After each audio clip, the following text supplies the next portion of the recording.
Chapter 3 of Foundation Stones to Happiness and Success. Foundation Stones to Happiness and Success by James Allen. Chapter 3. True Actions. Following on right principles and methods come true actions.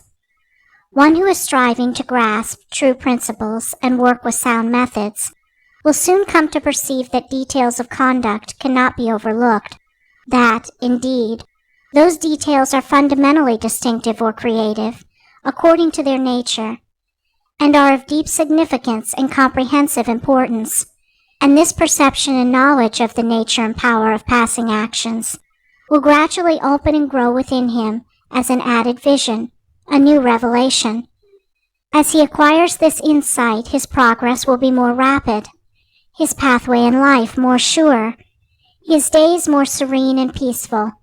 In all things, he will go the true and direct way, unswayed and untroubled by the external forces that play around and about him.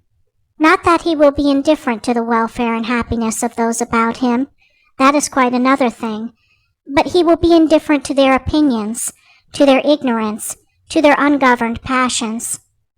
By true actions, indeed, is meant acting rightly towards others, and the right doer knows that his actions, in accordance with truth, are but for the happiness of those about him, and he will do them even though an occasion may arise when someone near to him may advise or implore him to do otherwise. True actions may easily be distinguished from false by all who wish so to distinguish, in order that they may avoid false action and adopt true. As in the material world, we distinguish things by their form, color, size, etc., choosing those things which we require, and putting by those things which are not useful to us.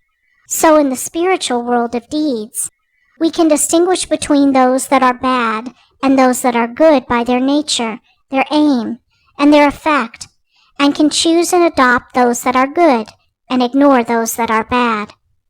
In all forms of progress, avoidance of the bad always precedes acceptance and knowledge of the good. Just as a child at school learns to do its lessons right by having repeatedly pointed out to it how it has done them wrong, if one does not know what is wrong and how to avoid it, how can he know what is right and how to practice it? Bad or untrue, actions are those that spring from a consideration of one's own happiness only, and ignore the happiness of others, that arise in violent disturbances of the mind and unlawful desires, or that call for concealment in order to avoid undesirable complications.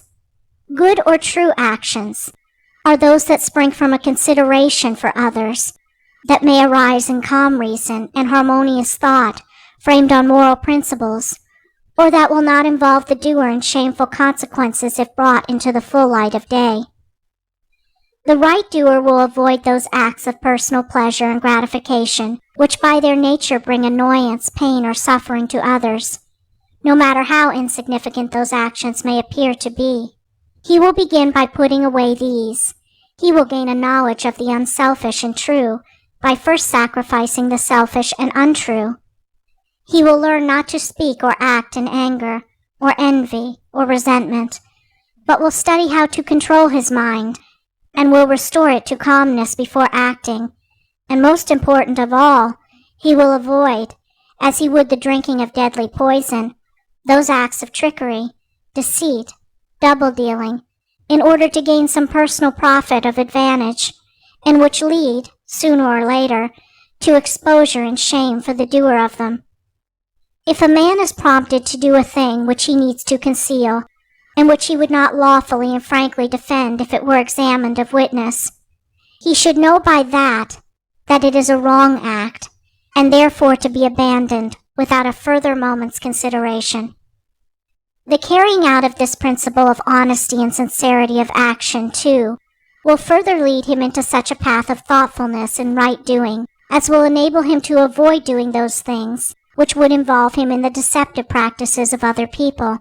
Before signing papers, or entering into verbal or written agreements, or engaging himself to others in any way at their request, particularly if they be strangers, He will first inquire into the nature of the work or undertaking, and so, enlightened, he will know exactly what to do, and will be fully aware of the import of his action.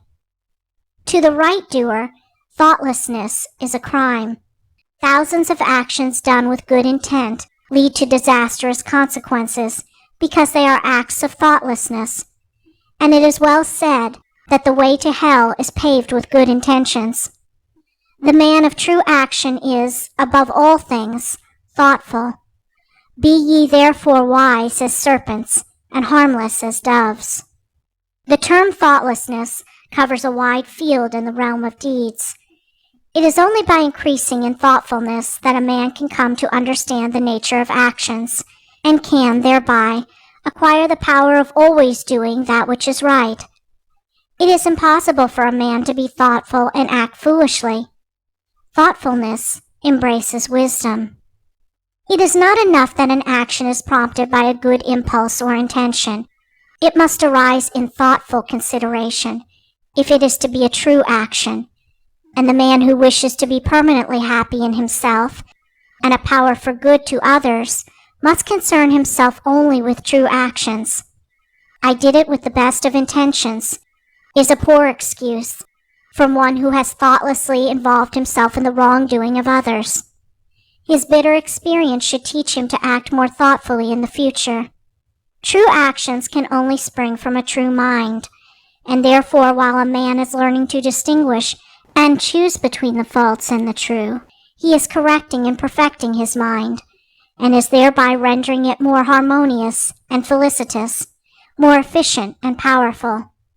As he acquires the inner eye to clearly distinguish the right in all the details of life, and the faith and knowledge to do it, he will realize that he is building the house of his character and life upon a rock, which the winds of failure and the storms of persecution can never undermine.